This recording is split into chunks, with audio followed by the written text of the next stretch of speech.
Congo to telema to lobela mboka Wole to suwa babimisa na poasa. Ba député to votaki bazo salarien. To kende na funa bazo salarien. Congo to lega na mwamba bazo salarien. Tosso Paul, votre humble serviteur, comme d'habitude, tous allez déterminer à vous servir en 2021. Les lots tous en la ville à Kinshasa, précisément la commune à Gombe. Awa tous en rond-point Forescom. Rond-point Forescom, au Wapili solo nango na bateau bayebi au bazar na Kinshasa ba mona masolo bitumba ya élection il en 2006 entre Jean-Pierre Mbemba Joseph Kabila. Ndebe télévision monument wana ba se combattant ba soda na biso ba bunda bitumba ya makasi pour na ekolo yo. Tosso Paul lelo nazo yambele bino invité moko. Bon, lelo na yambie comme avocat mais azani droite ni gauche ni droite. Donc cela veut dire azani mutu ya politique té. Mais azo sala courant moko ya sika pour na soutenir ba action tata mokonza moko à condition ezala pour l'intérêt du peuple congolais. Président de la République a yamba ba député. Ba député ya yamba ki wana ezala ya PPRD ya FCC, il y a eu elongi moko o etie penda mamba kwa boto la émission mususu ya Ngoika Sanji moto balobi le plus meurtrier ya Mbujimai ndenge bana Mbujimai balobara c'est pas Tosso Paul baloba boto la bato ba diama sala belingo Ngoika Sanji lelo s'est retrouvé na chef de l'État. Est-ce qu'on me melo bien ou bien azali ne Pierre Kabila? Tobeta Masolo est allé province à Sankourou. Sankourou jusqu'à aujourd'hui, Lambert Mende il est toujours accusé que Azanaba milice. Mais qu'est-ce qui ne va pas parce qu'il y a beaucoup de choses qui ne marchent pas. Tobeta appelle sous du solo insécurité à Est République démocratique du Congo. Pourquoi tu vas vendre à calmer? C'est en 2021 où Kabila n'est plus dans les affaires. Coalition Koufi, mais tout maison continue à se vendre. Qu'on a vu ce bazo Koufa, bazo Kata Batumitu, bazo Kata Baona, ba conditions appropriées. Oh, tu es qu'on dit maté. Droit de l'homme à Zawa puis babeta lisolo na ngoti. Nations Unies Monisco to éviter so baza complice tondeni on ne sait pas. To babeta lisolo. Maître Armand le Kekaboni. Bien pour. Tu peux s'en attendre bota boya. Ba bimbota Covid. Oui. Bien que Covid on dirait zali on dirait zati. Ah. Les années ngo Covid des années. Très bien. Tu sais pas quoi lelo le 4 janvier jour ya ba martyr. Le 4 janvier, jour à Marty, on débute sur les autres bino. Tout le monde m'appelle à Balabal, tout le monde salam. C'est ça. Merci de nous répondre à l'invitation à Bissot, maître Armand Lokeka. Yozali, maître avocat. Nomination et informateur au chef de l'État nommé Bahati Lukwebo comme informateur. Juridiquement, toujours, on a moyen qu'on soit moins politique parce que sa tendance est à selon lui. Mais sur le plan juridique, est-ce que chef de l'État a violé la constitution parce que Moutou Oyo a nommé, en quelque sorte, c'est le directeur des cabinets en intérim. Moutou a nommé Bahati comme informateur. Et dans la violation de la constitution, nous avons un discours. Non, monsieur Paul, on a une coupé ça et a nommé Kolobakate que n'engue batouana bazoloba. C'est ce qui va taper perdre le lobby et Kolobate que bango n'est pas la raison. Parce que le problème est ali boy. Tango ozo banda, il faut qu'on ait suite nango. Na shit nango. Oh, tu as dit comment on a l'élo et comme il a créé suite logique. Bateau ba yebaka droite, o batanga peu droite, ba comme il a ba moment ko jurisprudence. Donc jurisprudence. Et là, on a une jurisprudence, et une décision et se rendre, ou bien comportement et se rendre qui, mais comportement est conforme à droit. Et c'est que jugement est qui salité, est conforme à droit, c'est bien une jurisprudence pour toi emprunter. Mon toi aïbaki, bah kita qui est plus que y a vite, toi non aïbaka n'a été. Non. Na nomination n'engo tuninga ya personnalité politique ou à identifier majorité parlementaire. Au regard de l'acte, en premier lieu, on a attaqué à Liboso, acte de nomination ou bien de désignation. Cet acte-là est irrégulier et illégal. Pour Nanine, dans l'article 78 de la Constitution, balobi bien, la personne qui désigne cette personnalité est le chef de l'État. C'est le président de la République seul et non son directeur de cabinet. Parce que le directeur de cabinet, c'est l'autorité administrative du bureau du chef de l'État. Lui ne peut pas remplacer le chef de l'État. Et en cas d'absence du chef de l'État ou en cas d'empêchement du chef de l'État, c'est le directeur de cabinet qui signe en lieu et place. Non. La Constitution n'a pas donné ce pouvoir à un directeur de cabinet. Il y a qu'aux actes ou aux constitutions. Congolais balobi que non yo président donc bana ko désigner mutu pour identifier aux majorité. Tout le monde a que non président a tiki ko signer, c'est le directeur de cabinet qui commence à signer en lieu et place du chef de l'État. Ou a des irrégularités graves. Donc cet acte-là n'existe pas. Pour Anine, il n'est même pas encore désigné. Juridiquement. Juridiquement, il n'est pas désigné. Parce que Mouto et Azana Makoki n'a compétence à désigner, c'est seule la signature de président Félix. Et signature du président Félix. Au moment où les Congolais ont voté la constitution, ils ont dit que non, ils ont une décision au travers de l'ordonnance. Donc, est-ce la décision à nomination, est-ce la décision à désignation, est-ce la décision à accréditation. Le président a joué la ordonnance. Il y a une force pour que le peuple ait l'exécution au travers du département, soit le directeur de cabinet est chargé de l'exécution de la présente ordonnance. À ce moment-là, le directeur de cabinet a se chargé pour exécuter l'ordonnance. Mais Nangonga Oyo Ndekubati n'est même pas juridiquement couvert par un acte. Ngaï en tant que coordonnateur national et courant pour le salut du peuple congolais, n'a soutenu ma action à chef de l'État uniquement dans la légalité. Ce qui est là pour répondre à la légalité, le chef de l'État avec son équipe se sont induits en erreur. Il y a un exemple de Kabila, puisque Kabila est un informateur. Na communiqué, tu attaques qui a violé la Constitution. Tolobaka na ba média, Tolobaka Kabila a violé la Constitution. Donc, ce qui est là, tu as comportement ya Kabila, les comportement ya malamu ndenga nomaka informateur na communiqué, c'est que Kabila a dirigé comme beaucoup, il y a bien. Alors, ce qui est allé à Maboya, tu as ko décrier pour Kabila. Tu as ko copier en na et là, tu as dit que non changement est contre. C'est que changement tu as dit exact. OK. Tu as besoin. Le président Azoba conseil à Malam. Ok. Quelles sont les conséquences juridiques? Les conséquences juridiques est que cet acte-là est nul et sans effet puisque un communiqué de presse est à générateur et à droité. Communiqué de presse est beau à droit à la place de mon côté. C'est un communiqué, c'est-à-dire c'est un outil pédagogique. Où Azali ko informer tout simplement.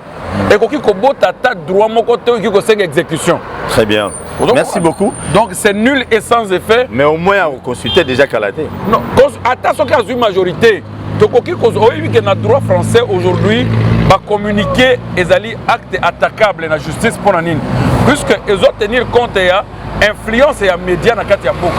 Ce qui les médias ils ont jouer influence c'est-à-dire que communiquer et influencer le peuple pour ça ils ont un comportement donc communiquer ce qui m'a attaqué en lobby attaque biso bato à courant ce qui te se soulever lobby que toi attaquer communiquer en qu'on a biso professeur Eberand et que le Conseil d'État a annulé la consultation de ce bat, vous allez annuler sans effet.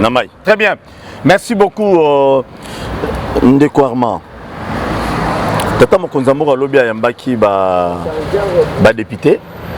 député au Nyonso, au outil de part et d'autre, qui est dans l'union sacrée. Mais Malobana est na kata ebisi bango, so salaki mabe côté qu'on a boulette et no obata mamboula wate. So salaki mabe Hollanda yo. Est-ce que vous avez espéré na ba député nyonso lelo o ba qui est pas président Félix o ba oti nanga mususu qui non eloko ya mutu ya penza makasi surtout nzala ya peuple pasi ya peuple souffrance ya peuple nyonso ya peuple o tozo la bituma est-ce que si la raté et ko si un jour non mais ko si la ndenge nini ce sont batuka ka moko wana o ba komi ko kende pa ya Félix lelo batuka ka moko wana ba ko kende nyo sacré lelo na quoi biso que kati na bango il y a même certains bazana ba groupe armé na est bazo alimenter ba groupe armé wana na est mais ba qu'est-ce que lelo côté à loboko na tolo que non nous venons adhérer à l'union sacrée mais tant que vous avez adhérer à l'union sacrée est-ce que tu as déjà dit la vérité au président de l'union sacrée puisque politique est existé pour que Félix Tshisekedi en tant que président de la République abanda ko député moko abanda ko confesser masumu naye pour dire non, bakobongo la mitema. En politique, il n'y a pas la conversion du cœur. En politique, non, peut-être non, c'est la même chose que Kabila. On pensait que non, le président Kabila est jeune, peut-être dans une idéologie à Kouya, un autre courant de jeunes va faire.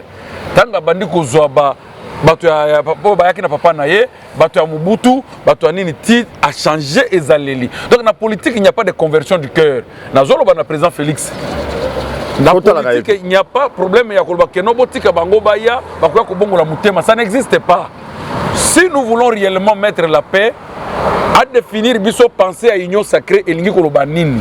C'est de récupérer les gens qui ont travaillé avec Kabila, qu'on récupère bateau travailler avec Mobutu, ou bien hier Alinga créer une nouvelle génération politique. C'est là le problème. Ce qui est allé qui Alinga créer une nouvelle génération politique. Azan a droit à recruter une nouvelle génération politique, mais à fonder na bango Congo et Sika. Mais ça pose un problème à la député, la majorité parlementaire, c'est ce qui pose. Non, je vais vous dire que cette majorité parlementaire, on a déjà méthode à anéantir cette majorité parlementaire qui sans droit. Donc sans bruit. Il y a façon à anéantir Bango sans beaucoup de bruit. C'est-à-dire? Vous comprenez? Dissolution au Parlement? Non, papa. Qu'est-ce qui est grave? Qu'est-ce qui est grave sinon est-ce qu'il sera le premier président à Moukila qui dissoudre l'Assemblée? Il ne sera pas le premier. Mbongo oyo tokotia lelo pour que tu élire le président à bureau. Mbongo tokotia lelo pour que tu formes gouvernement. Mbongo tokotia lelo pour que c'est l'argent on peut organiser les élections au Congo. Il ne faut pas qu'on puisse craindre aujourd'hui en disant que non, si le président dissout l'Assemblée, c'est-à-dire que tu as une élection à président, c'est une César ou Kouta. Non, mais c'est ce qui va tout. La loi était, s'il vous plaît, la loi était claire. Oui. Les élections jumelées à la même date ne veut pas dire que les élections sont portées au même bulletin. Puisqu'il y avait les candidats à la présidence, il y avait les candidats nationaux.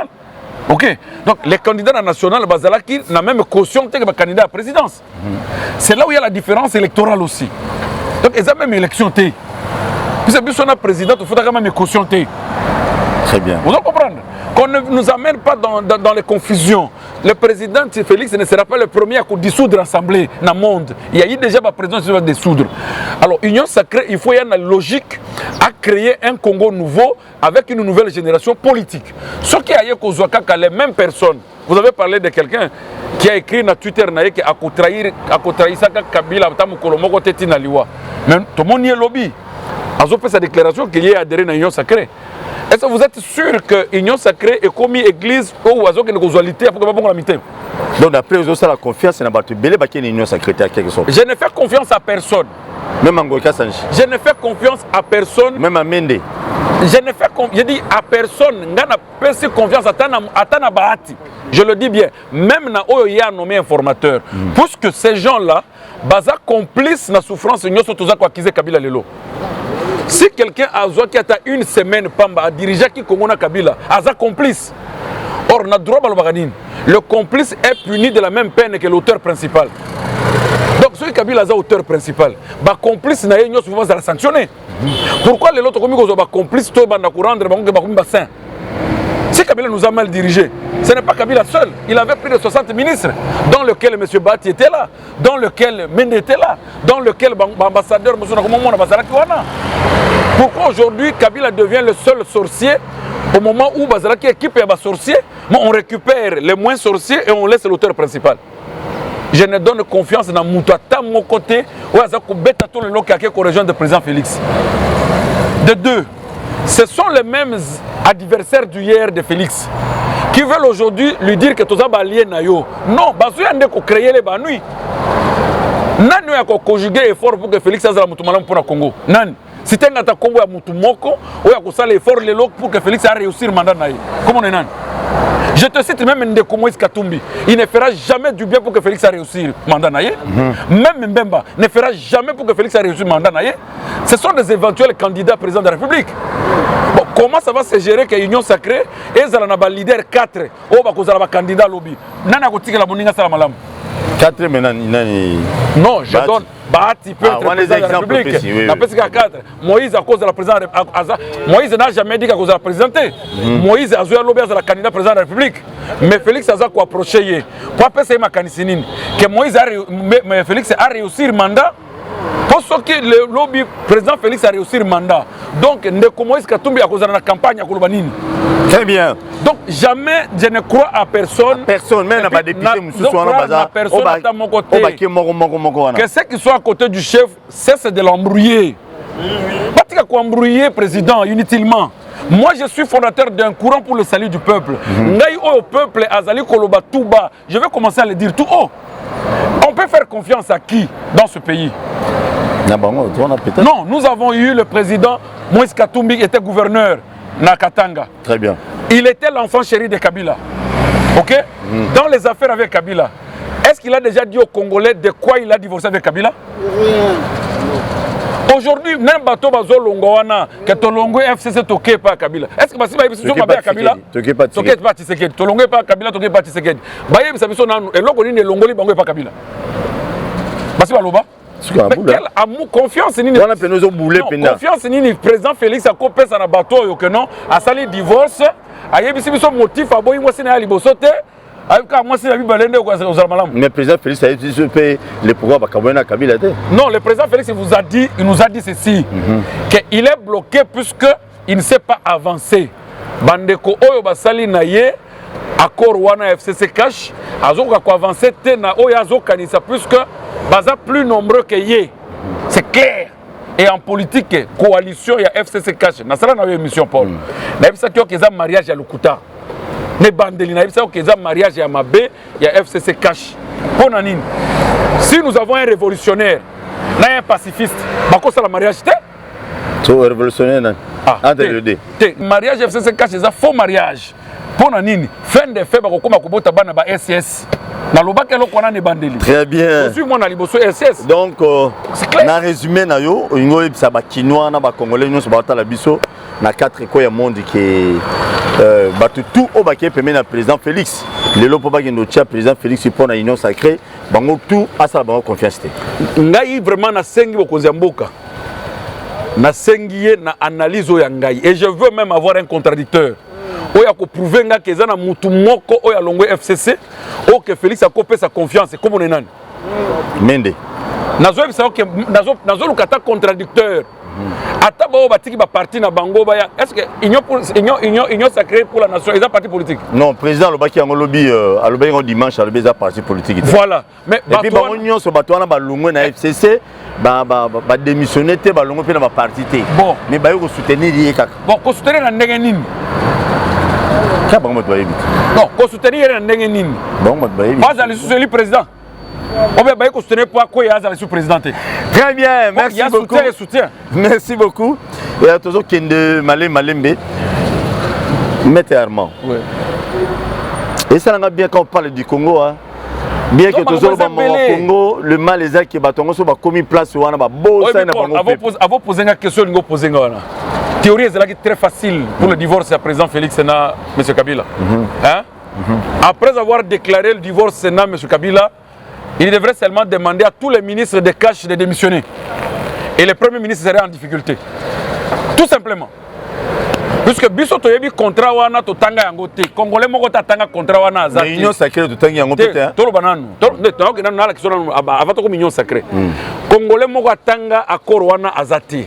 Oh ya FCC cash. Et to vivre accord wana kaka la composition à gouvernement. Tout le monde c'est-à-dire que à ce moment mariage do FCC azana FCC azuma ba député belé ba ministre belé yepe azuma ndambo. Siko tango ngana lingina kabona libala. Si ba kabola kana régime matrimonial. Oh, pour parler de na mariage, ce qu'on sali mariage au par l'État. Très bien. Aux pour na communauté de biens. Quand on commet communauté de biens, vous sangisi biloko, yo na mwasi na yo. Mukola ko kabwana. Exactement. Attends, mais mi sac. O tiena mapeka OK ko louer ndako. Yeba que régime ezo lié bino. Très bien. Merci beaucoup. Ba kabola nanu, ayebisa nanu batuna ye que biso ba ministre ya cash to démissionner lelo. Premier ministre wana ko en difficulté. Très bien. Ok, Maître Armand. Mais aussi longtemps que ces gens existent au pouvoir, c'est la indemnité de sortie. C'est qu'ils sont encore liés jusqu'aujourd'hui juridiquement sur les effets du contrat. Du contrat FCC. Contrat FCC chez eux en existence. Très bien. Tous ont un qui maman à la République. Depuis Kabila, Batouba Koufa na S, Batouba Koufa, Bazo Kata Bandego Mitou, tous ont les réseaux sociaux, ça fait mal. Pour na fléau wana ya bitumba ya koboma ba congolais ko la ba soso na est. Qu'est-ce qu'il faut faire? Ah oui, union sacrée ko yawa. Bien que zo sala bato wana union so ba kene union sacrée confiance té. Non, nazo tia bango confiance té. O pesa bango confiance. Nazo pesa bango na ko pesa bango confiance mu kolomoko té. Pendant le régime ya Batouana, les gens mouraient toujours à l'est. Les Kanisini bango va pesa Kabila. Pendant le régime de tous ces gens-là, les gens meurent à l'est durant 18 ans. Batouana Nyos, les Kanisini va pesa président de la République Kabila pour qu'à mettre fin. Quand le père Félix ne va pas pesa les Kanisini. Ils sont sérieux. Comment on peut compter sur des gens au bazo tamboul avec le sang dans le main que bango de bakoya koti mangani lamba pembe pe kota salité té. Et pourquoi t'as la salité? Voilà mon président Félix. Tes habits seront toujours salis. Si vous êtes avec bateau bazaka na makila na maboko, bakosimba yo bilambe kota ka salité. Et nous peuple, nous allons compter que tu es devenu sale. Un point très.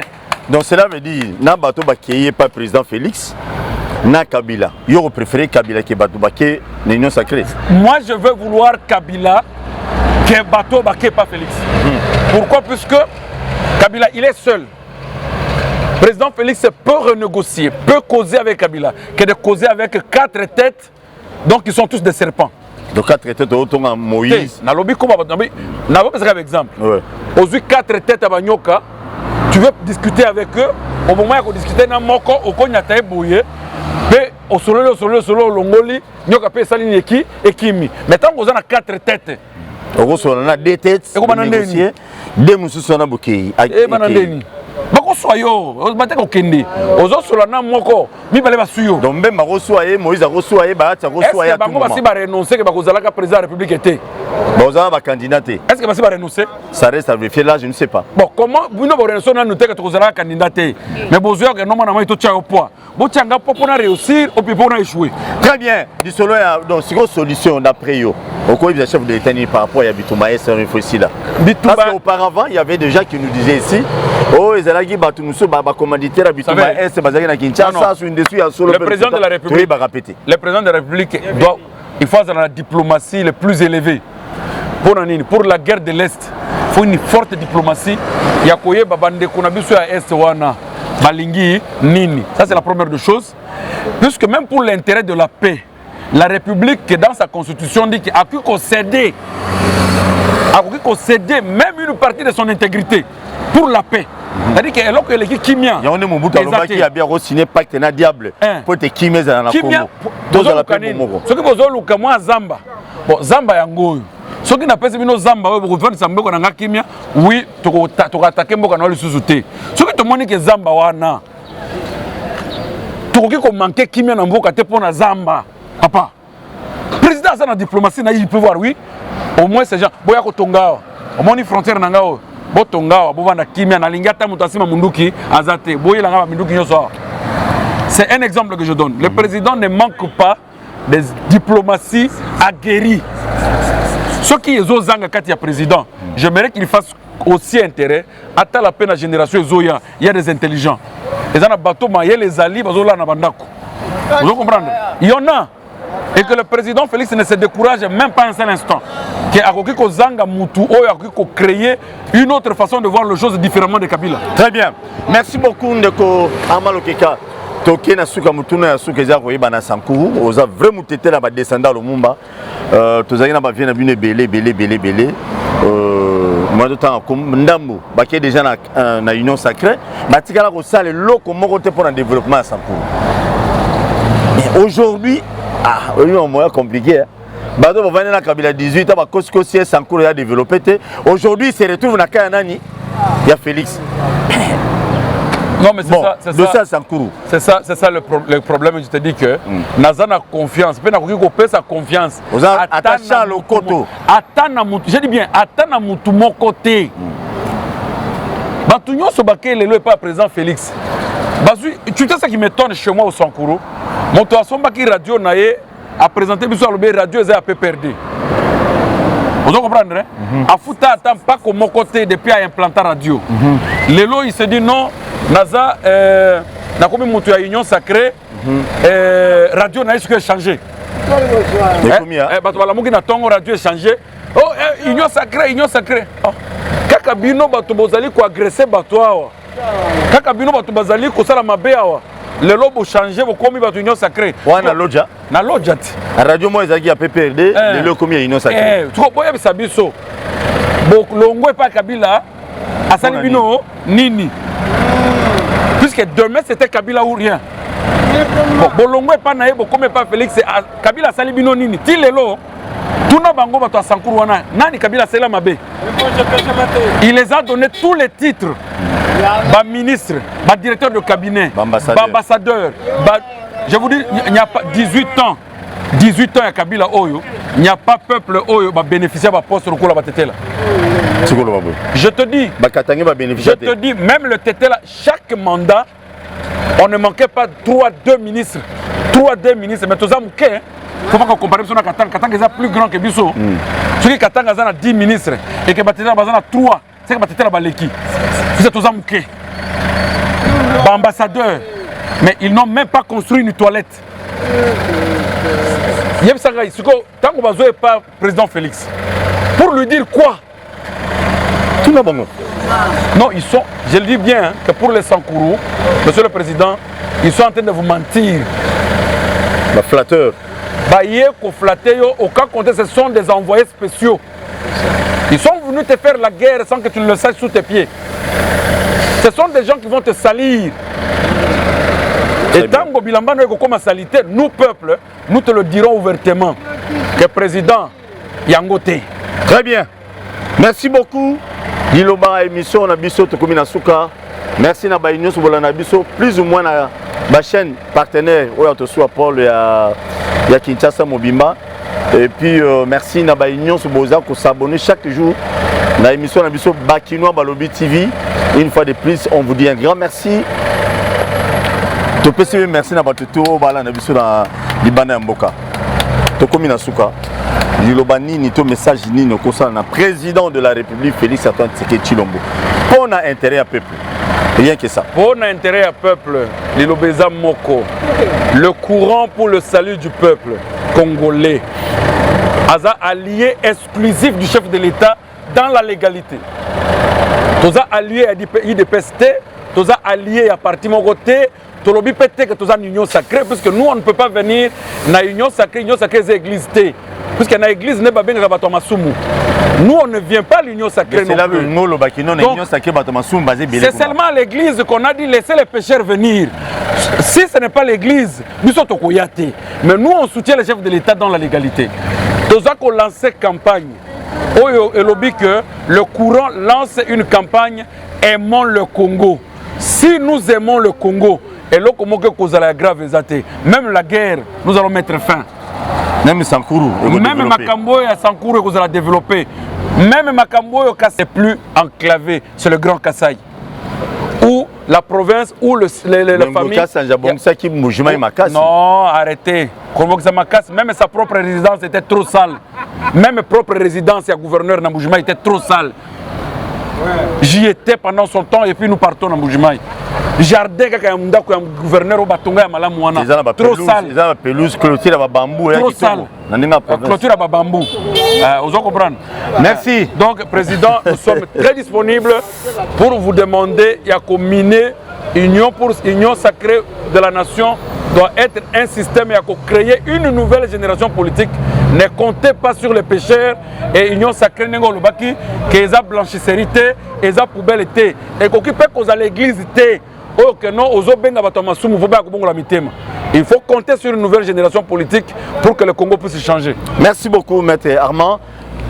Merci une fois de plus. Abonnez-vous massivement à la chaîne Bakinois Balobi TV.